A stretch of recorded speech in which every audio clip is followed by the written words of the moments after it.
ஜெஃப்னாபடியின் சொந்தங்களுக்கு வணக்கம். இந்த பட்லந்த விவகாரம் தொடர்பாக பெரிதாக பேசப்பட்டு வார விடயமாகவே இப்போ இருக்குது. அந்த நிலைமையில் சாணக்கியன் அவர்கள் கூட பாராளுமன்றத்தில் இது தொடர்பாக பேசியிருக்கின்றார். இந்த பட்லந்த அறிக்கை வெளியிடப்பட்டிருக்கின்றது. இந்த அறிக்கையில் எதுவுமே நடக்கப் போவதில்லை என்றுதான் நான் நினைக்கின்றேன். என்னுடைய கருத்து என்று சாணக்கியன் அவர்கள் சொல்லியிருக்கிறார். ஏன்னு பார்த்தீங்கன்னா, இந்த சோசியலிச கட்சி, முன்னணி சோசியலிச கட்சி சொன்னபடியாக தான் இவர்கள் இந்த அறிக்கையை சமர்ப்பிச்சிருக்கின்றார்கள். இந்த அறிக்கை தொடர்பாக பேச ஆரம்பித்திருக்கின்றார்கள். இல்லை, இதற்கு காரணம் என்று பார்த்தீங்கன்னா, ஜேவிபியின் கொலைகளும் வெளிவந்திரும் என்கிற ஒரு காரணத்தினால தான் இந்த விஷயம் சொல்லியிருக்கின்றார். இல்லாட்டி அவர்கள் இது தொடர்பாக பேசியிருக்க மாட்டார்கள். இந்த பட்லந்த விவகாரம் தொடர்பாக இவர் பேசியதுக்கு காரணமே இதுதான் என்று அவர் சொல்லியிருந்தார். அது தொடர்பாக எங்களுடைய போர்க்குற்ற விசாரணைகள் தொடர்பாகவும், அது மட்டும் இல்லாமல் அதில் நடந்த இந்த சர்வதேச விசாரணை வேண்டும் என்பது தொடர்பாகவும் அவர் பேசியிருக்கின்றார்.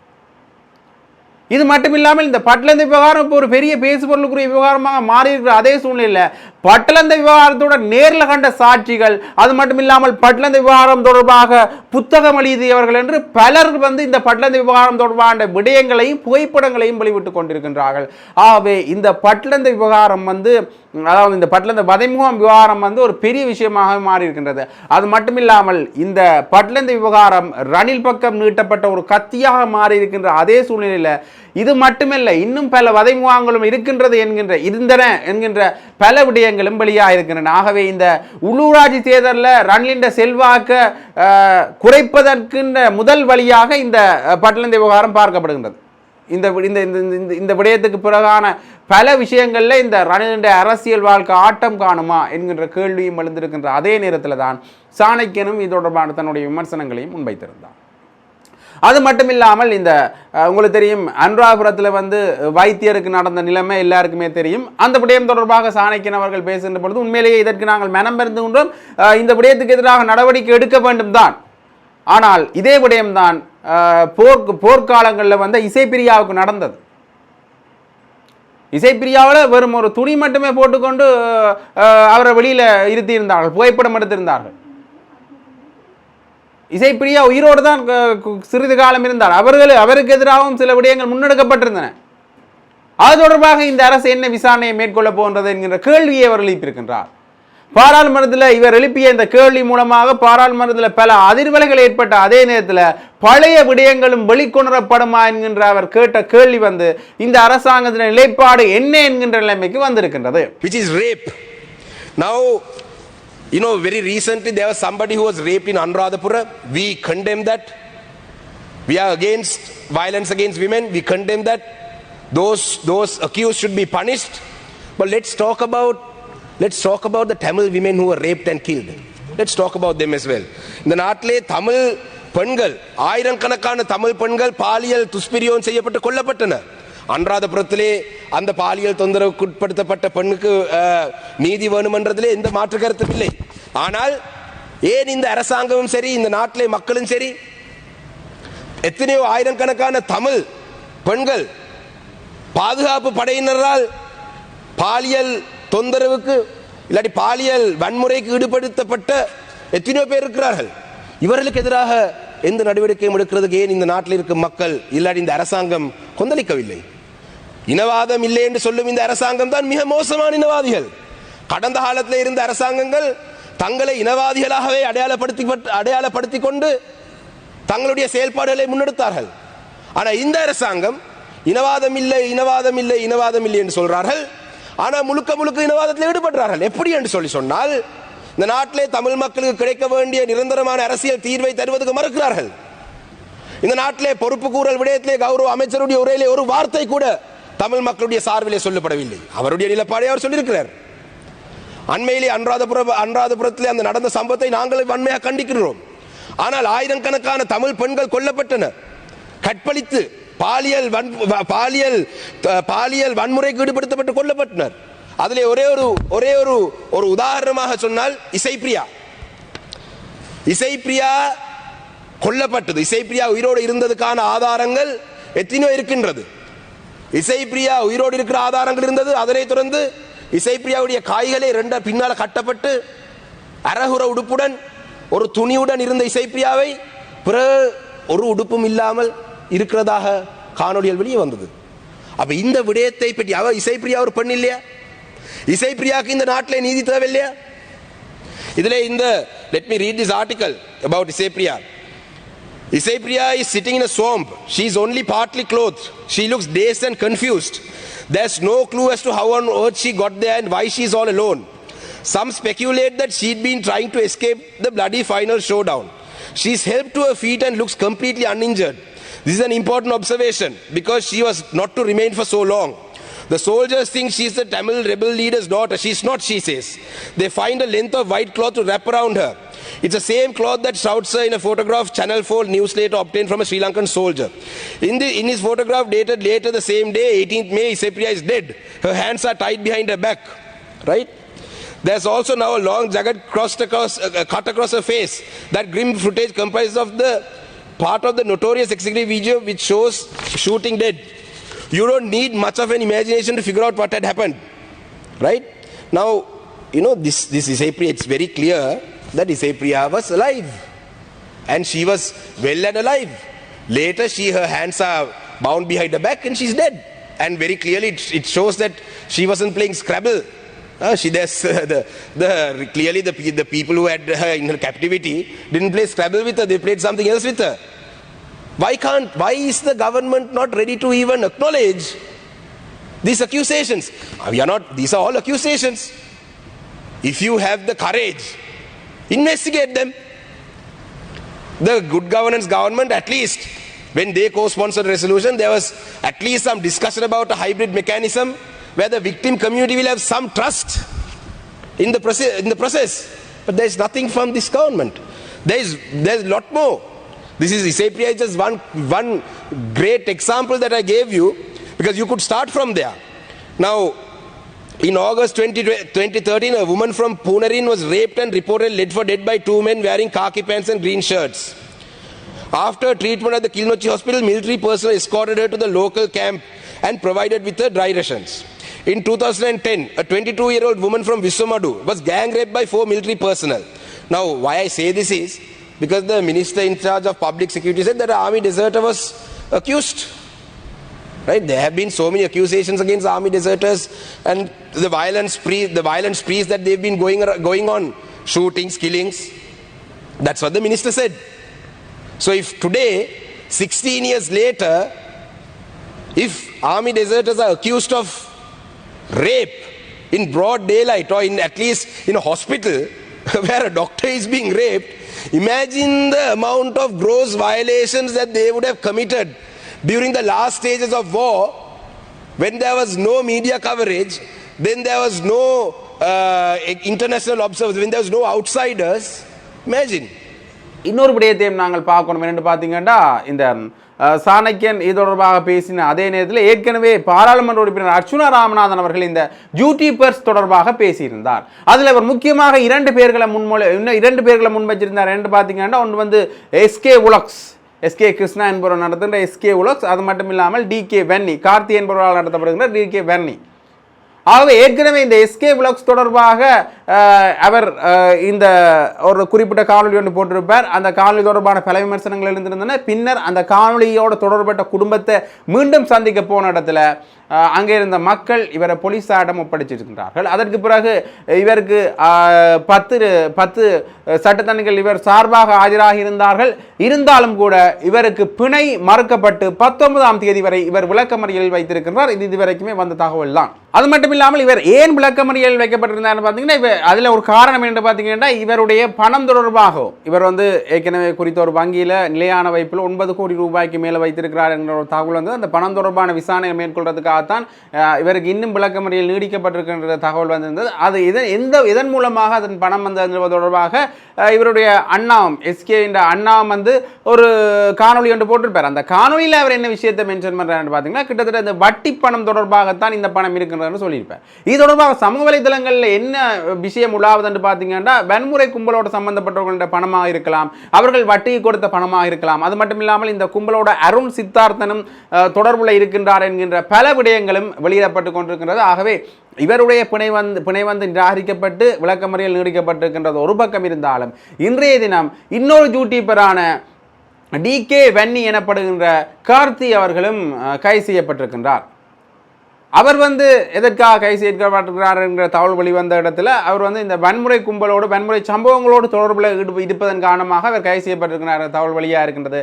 அது மட்டுமில்லாமல் அவர் தொடர்பாக எந்த ஒரு சட்டத்தரணிகளும் வாதாடுவதற்காக முன்வரவில்லை என்கின்ற கேள்வியும் என்கின்ற ஒரு தகவலும் வெளிவந்திருக்கின்றது. ஆகவே இது தொடர்பாக நாங்கள் தொடர்ந்து பார்க்கலாம். வேண்டாம், இனி வருங்காலங்களில் அவருக்கு ஆதரவாக சட்டத்தரணிகள் முன்வரலாம். ஆகவே இது தொடர்பாக என்ன விடயம் நடக்கப் போகுது என்றதையும் தொடர்ந்து பார்க்கலாம். இந்த கெல்பிங் யூடியூபர்ஸ் என்கின்ற விடயம் வந்து அண்மை காலமாக ஒரு பேசுபொருளாக இருந்த சந்தர்ப்பத்தில் தான் இந்த எஸ்கே கிருஷ்ணாவினுடைய கைதில் ஆரம்பித்து இப்போ கார்த்தி வரையும் வந்திருக்கின்றது.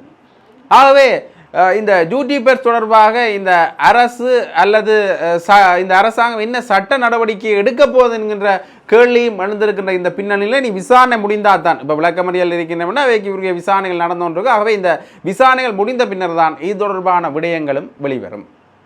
ஆகவே இது இவ்வாறு இருக்கின்ற இந்த காரணத்தில், அதாவது இந்த யூடியூபர்ஸ் தொடர்பான விஷயம் இவ்வாறு இருக்கின்ற இந்த காலப்பகுதியில் இன்னொரு முக்கியமான விடயத்தையும் நாங்கள் பார்க்கணும் என்று பார்த்தீங்கன்னா, இந்த உள்ளூராட்சி தேர்தல் தொடர்பாக இந்த தமிழ் கட்சிகளுடைய இணைவுகள் தொடர்பாகவும் பேசப்படுகின்றது. அதில் இன்றைக்கு கிழக்கில் இருக்கிற அரசியல்வாதிகளான பிள்ளையான், சந்திரகாந்தன், அது மட்டும் இல்லாமல் வியாலேந்திரன் இருவரும் இணைந்து உள்ளூராட்சி தேர்தலை எதிர்கொள்வது என்பது தொடர்பாக தீர்மானிக்கப்பட்டிருந்தது. அது தொடர்பான ஒப்பந்தமும் இன்றைய தினம் கைச்சாத்திடப்பட்டிருக்கின்றது.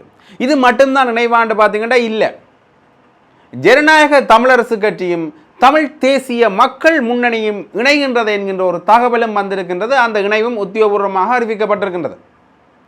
அதாவது வந்து ஜனநாயக தமிழரசு கட்சியினுடைய முக்கிய பிரமுகர் கருணாகரன் நாவலர் அவர்கள் இந்த ஒரு ஊடக சந்திப்பொன்றை வச்சு இந்த உறுதிப்படுத்தப்பட்ட தகவலையும் முன்வைச்சிருந்தார். ஏற்கனவே இந்த தமிழ் தேசிய கூட்டமைப்பாக இயங்கிய கட்சிகளிலிருந்து பல கட்சிகளும் பிரிந்து தங்களுடைய தனிப்பாதையில் சென்றிருந்தன. அதில் ஜனநாயக தமிழரசு கட்சியும் ஒன்று, அவர்கள் மாம்பழ சின்னத்தில் போட்டியிட்டு இருந்தார்கள் இந்த பொது தேர்தலில். ஆகவே அந்த வகையில் இவர்கள் இப்பொழுது தமிழ் தேசிய மக்கள் முன்னணியோடு இணைந்திருக்கின்றார்கள். இந்த இணைவு தொடர்பாக கேட்கப்பட்ட பொழுது இந்த இணைவு வந்து உள்ளூராட்சி தேர்தலுக்கான இணைவா அல்லது இந்த இணைவு தொடர்ந்து நீடிக்குமா என்று கேட்கப்பட்ட பொழுது உளவியலாளர்கள் கேட்கின்றார். அதுக்கு அவர் என்ன பதில் சொல்கிறான்னு பார்த்தீங்கன்னா, இது உள்ளூராட்சி தேர்தலுக்கான மட்டுமில்லை, மக்கள் நலன் சார்ந்து எடுக்கப்பட்ட முடிவு தான் இது. ஆகவே இது நீடிப்பதற்கான வாய்ப்புகளும் இருக்கின்றது என்கின்ற பொருள்பட அவர் அந்த ஊடக சந்திப்பில் கூறியிருந்தார். அந்த ஊடக சந்திப்பை நான் இதோட நினைக்கிறேன், பார்த்துக்கொள்ளுங்க. வணக்கம், நான் கருணாகரன் நாவலன், ஜனநாயக தமிழரசு கட்சியின் பிரமுகராக இருக்கின்றேன். அதாவது தற்பொழுதைய அரசியல் சூழ்நிலையில் நமது தமிழ் தேசியத்தையும் நமது மக்களின் அடிப்படை தேவைகளை எமது மக்களாலே நிறைவேற்றப்பட வேண்டும் என்ற அடிப்படையிலும் ஒரு இணைவு என்பது கட்டாயம் தேவைப்படாக இருக்கின்றது. அந்த இணைவானது நமது மக்களின் எதிர்கால நோக்கத்தை நோக்கிய ஒரு செயற்திட்டமாக கொண்டு செல்ல வேண்டிய காலத்தின் கட்டாயத்தின் அடிப்படையில் தமிழ் தேசிய மக்கள் முன்னணி தலைவர் கயேந்திரகுமார் அவர்களுடன் பல கட்சிகள் இன்று இணைந்துள்ளன. அதிலும் எமது முயற்சியாக எமது ஜனநாயக தமிழரசு கட்சியின் தலைவர் ஜனாதிபதி சட்டத்தரணி KV தவராசா அவர்களின் ஒழுங்குபடுத்தலில் நாங்கள் தமிழ் தேசிய மக்கள் முன்னணியில் இணைந்து ஒரு எமது தமிழ் மக்களுக்கான தீர்வுக்காகவும் எமது மக்களின் அடிப்படை தேவை பொருளாதாரத்தை மீட்டெடுக்கும் முகமாகவும் நாங்கள் இணைந்துள்ளோம். இந்த பயணத்தில் சக தமிழ் தேசியத்தின் ஈடுபாடு கொண்ட பல கட்சிகள் இணைந்துள்ளார்கள். எனவே இவ்வாறான ஒரு தமிழ் தேசியத்துக்கும் எமது மக்களின் பொருளாதாரத்தை மீட்டெடுக்கும் ஒரு செயற்பாடாக ஏனைய கட்சிகளும் ஒன்றிணைய வேண்டும் என்ற ஒரு வேண்டுகோளை இந்த இடத்தில் விடுவிக்கின்றோம். குறிப்பாக சிங்கள பேரினவாதத்தின் ஒரு ஒற்றர்களால் எமது தமிழினத்தின் அரசியல் இன்று கேள்விக்குறியாக உள்ளது. அதனை மக்கள் உணர்ந்து செயற்பட வேண்டிய காலத்தின் கட்டாயம் இந்த ஏற்பட்டிருக்கின்றது. சென்ற பாராளுமன்ற தேர்தலில் இதுவரை தமிழரின் வரலாற்றில் இல்லாத ஒரு பாரிய பின்னடைவை எமது மக்கள் வழங்கியிருந்தார்கள். அதனூடாக சிங்கள பேரினவாதத்தின் செயற்பாடுகள் எமது வடக்கு கிழக்கில் மேலோங்கியுள்ளது. எனவே அவற்றை கருத்தில் கொண்டு வாக்காளர் பெருமக்கள் செயற்பட வேண்டிய காலத்தின் கட்டாயம் இது. குறிப்பாக எமது மூத்த அரசியல்வாதிகள் நீண்ட காலமாக சரியான ஒரு அரசியல் வழிநடத்தலை எமது மக்களுக்கு கொண்டு செல்லவில்லை. எமது இளைய தலைமுறையினருக்கு அதை வழிப்படுத்தலாக கொண்டு செல்லவில்லை, போதிக்கவில்லை. அதன் அடிப்படையிலே பல மாற்றங்கள் இங்கு சிங்கள தேசத்தின் ஆட்சி இங்கு பல சமூக ஊடகங்களுக்கு ஊடாக ஒரு மாற்றத்தை உருவாக்கியிருக்கின்றது. எனவே இவை எல்லாவற்றையும் கருத்தில் கொண்டு தமிழ் தேசியத்தின் பால் எமது இருப்பை தக்க வைப்பதற்காக தொடர்ந்து பயணிக்கின்ற ஒரு கட்சியாக தமிழ் தேசிய மக்கள் முன்னணியின் நாங்கள் இணைந்துள்ளோம். அதிலும் குறிப்பாக நாங்கள் நீண்ட காலமாக தமிழரசு கட்சியில் பயணித்தவர்கள். KV தவராஜா அவர்கள் எமது தமிழ் இனத்தின் உரிமைக்காக நீண்ட காலமாக நீதிமன்றத்தில் போராடியவர். அதனூடாக பலரை மீட்டெடுத்திருக்கிறார். குறிப்பாக பயங்கரவாத தடை சட்டத்தினூடாக தனது ஏற்பட்ட எமது மக்களின் அநீதிக்காக செயற்பட்டவர். எனவே அந்த அடிப்படையிலும் தொடர்ந்து நாங்களும் எமது பரம்பரையாக தமிழரசு கட்சியில் பயணித்தவர்கள். இன்று தமிழரசு கட்சிக்குள் சிங்கள பேரினவாதத்தின் ஒற்றர்களால் இன்று அது அளிக்கப்பட்டு கொண்டிருக்கின்றது. தமிழ் தேசிய கூட்டமைப்பு எவ்வாறு அளிக்கப்பட்டதோ அதே போன்று இன்று தமிழரசு கட்சியும் அளிக்கப்பட்டு கொண்டிருக்கின்றது. இதனை உணர்ந்து நாங்கள் வெளியேறி ஒரு தமிழ் தேசியத்தின் கொள்கையோடு பயணிக்கின்ற தமிழ் தேசிய மக்கள் முன்னணியில் இணைந்துள்ளோம். எனவே இந்த இணைவானது ஒரு தமிழ் மக்களின் ஒரு நீண்டகால பயணமாக இருக்க வேண்டும் என்றதே எமது அவா. அதற்கு எமது மக்கள் அதனை உணர்ந்து இங்கு இருக்கிற எமது மக்கள் மட்டுமல்ல புலம்பெயர் மக்களும் இதனை சரியாக உணர்ந்து அந்த பயணத்துக்கு கை கொடுக்க வேண்டும் என்று தாழ்மையோடு கேட்டுக்கொள்கிறோம். இது இந்த உள்ளூராட்சி தேர்தலை அடிப்படையாக கொண்ட ஒரு கூட்டா அல்லது தொடர்ச்சியாக இயங்குவதற்கு தீர்மானிக்கிறீர்களா? இல்லை, இது தற்பொழுது எமது தமிழ் இனத்துக்கு ஏற்பட்ட ஒரு சாபத்தின் அடிப்படையாக ஒரு உணர்ந்து எல்லோராலும் அதாவது தமிழ் தேசியத்தை நேசிக்கின்ற அரசியல்வாதிகளாலும் மக்களால் குறிப்பிட்ட புத்திஜீவிகளாலும் மேற்கொள்ளப்பட்டு இந்த கூட்டணி அதாவது கூட்டமைப்பு உருவாக்கப்பட்டிருக்கின்றது. எனவே இது தற்பொழுதைய உள்ளூராட்சி தேர்தல் மட்டுமல்ல, தொடர்ந்து வரும் தேர்தல்களிலும் அதைவிட மக்களுடைய தீர்வுகள் அது சமஷ்டிக்கு உட்பட்ட ஒரு தீர்வாகவும் அதோடு எமது மக்களின் அடிப்படை பொருளாதார கட்டமைப்புகளை உருவாக்க வேண்டிய கட்டாயத்தின் நிமித்தமும் அதிலும் குறிப்பாக இளைஞர்களை இதற்கு உள்வாங்க வேண்டிய ஒரு நிலைப்பாடு இருக்கின்றதால் இந்த கட்சிகள் அதாவது குறிப்பாக தமிழ் தேசிய மக்கள் முன்னணி இளைஞர்களுக்கு ஒரு முன்னிலை வழங்குகின்ற ஒரு கட்சியின் என்ற அடிப்படையிலும் நாங்கள் இதுக்கு பயணிக்கின்றோம், தொடர்ந்தும் பயணிப்போம். ஜனநாயக தமிழ் தேசிய கூட்டணியோடு ஜனநாயக தமிழரசு கட்சி கூட்டணியில் இணைவதற்கான பேச்சுவார்த்தையில் முன்னர் ஈடுபட்டதா? அதாவது சென்ற பாராளுமன்ற தேர்தலில் ஏற்பட்ட பின்னடைவின் காரணமாக ஜனநாயக தமிழ் தேசிய கூட்டமைப்புடன் கூடாக எல்லா கட்சிகளையும் ஒன்றிணைக்க வேண்டிய ஒரு தேவைப்பாடை அவர்கள் ஏற்படுத்தியிருந்தார்கள். அதில் ஒரு தமிழ் இனத்தின் கட்சியாக நாங்களும் கலந்து கொண்டிருந்தோம் அந்த பேச்சுவார்த்தையில். ஆனால் அவருடைய இரண்டாம் கட்ட பேச்சுவார்த்தையிலேயே அவர்களுடைய நிலைப்பாடுகள் மிகவும் பிழையாக இருந்தது. குறிப்பாக தமிழ் இனத்துக்கும் தேசிய அரசாங்கத்துடன் சேர்ந்து இயங்கியவர்கள் கூட இணைக்கப்பட்டும் இன்னும் இணைக்கப்படுவதற்கான சூழ்நிலைகள் ஏற்பட்ட பொழுது நாங்கள் அதனை தவிர்த்திருந்தோம், அதிலிருந்து விலகியிருந்தோம். இப்பொழுது இந்த தமிழ் தேசிய மக்கள் முன்னணியுடனான இந்த கூட்டமைப்பில் வேறு யாரெல்லாம் கட்சிகளாக இணைகிறதுக்கு தீர்மானித்திருக்கிறார்கள்? இன்னும் பல கட்சிகள் இணைய இருக்கிறார்கள். தற்பொழுது இணைந்த கட்சிகளாக தமிழ் தேசிய மக்கள் முன்னணியுடன் ஜனநாயக தமிழரசு கட்சியும் பசுமை தேசிய இயக்கம் ஐங்கர்நேசன் அவர்களுடைய கட்சியும் தமிழ் தேசிய கட்சி சேஷ சட்டத்தரணி ஸ்ரீகாந்த் அவர்களும் சிவாஜிலிங்கம் அண்ணா அவர்களுடைய கட்சிகளும் இணைந்துள்ளன. அதே போன்று தென்மராட்சி பகுதியில் ஒரு அரசியல் செயற்படுகின்ற அருந்தபாலன் சார் அவர்களும் இணைந்திருக்கிறார்கள், அவருடைய அணியினரும் இணைந்திருக்கிறார்கள். அதே போன்று இன்னும் சில கட்சிகள் தற்பொழுது தமிழ் சார்ந்த அமைப்புகள் கதைத்து கொண்டிருக்கின்றார்கள். அவர்களும் இணைந்து இந்த பயணம் சிறப்பாக அமையும் என்று எதிர்பார்க்கின்றோம். இப்போ புதுசாக ஒரு கூட்டணியாக உருவாகி இருக்கிறீங்க, கட்சியினுடைய அல்லது கூட்டணியினுடைய பெயரிலேயோ அல்லாட்டிக்கு சின்னத்திலேயோ ஏதாவது மாற்றங்கள் செய்யப்படுமா அல்ல அதே சின்னங்களோட தொடர்ந்து? இல்லை, இப்போ மக்களோடு தொடர்ந்து பயணிக்கின்ற சின்னங்கள் பழக்கப்பட்ட சின்னங்களாக இருக்கின்ற அடிப்படையிலும் மக்களுக்கு பல குழப்பங்களை ஏற்படுத்தாத நிலை இருப்பதற்காகவும் தொடர்ந்து தமிழ் தேசிய மக்கள் முன்னணியுடைய அதிலும் குறிப்பாக இலங்கை தமிழ் காங்கிரஸுடைய சின்னத்திலே பயணிப்பதற்கு நாங்கள் முடிவு கண்டுள்ளோம்.